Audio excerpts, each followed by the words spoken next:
Well, we have flights between South Africa and major European airports staying grounded as a result of the volcanic ash in Europe's airspace. South African Airways spokesperson Fani Zulu joins us on the line now to run through the status of things as they stand right now, especially for their operations. Thanks so much, Fani, for joining us this afternoon. Well, are you expecting to see things up and going anytime soon here? We know that you've been waiting for a review of the situation from European authorities. What's the status of things as they stand at the moment?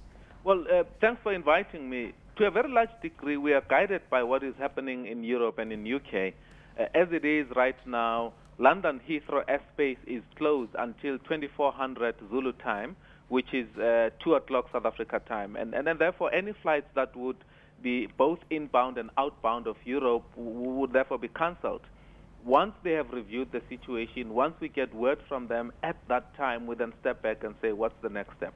The same happens with London, with Munich and Frankfurt. As it is right now, their airspace is closed until 1800 Zulu time, which is 8 o'clock South Africa time. And until then, not much that we can do from our side. We just have to wait until then and review the situation as and when new information comes through.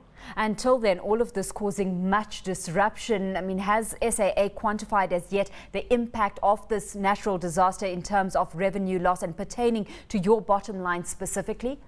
I think the biggest, impact is on the passenger side who are stranded in Johannesburg, London, and Germany for the purposes of SAA. We're looking at about 10,000 people that could not fly over the last 10 days. But in terms of the revenue, well, we have 30 flights that have been grounded since the past 5 days, and that's the extent of the revenue loss. 30 flights that we should have earned revenue from that we could not earn the revenue from.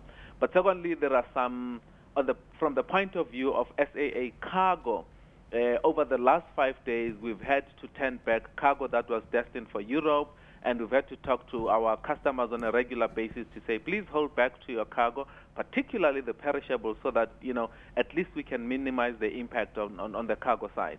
Yep, so certainly a lot, an extreme impact that's coming to the fore, not just for the industry, but for the broader economy, given the fact that we're seeing major exports now having to be held back. What's your comment on the European government's response to the crisis and the handling of this entire situation, Fani?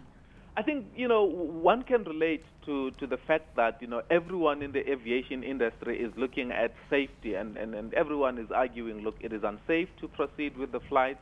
And therefore, let's look at other alternatives other than flying on those particular routes.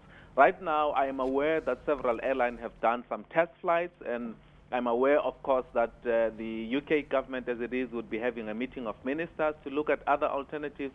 And I think wherever they are, the UK authorities are looking at ways of minimizing the impact. I mean, having gone through the last 5 days, the impact is massive, as you have indicated, on the economies in Europe.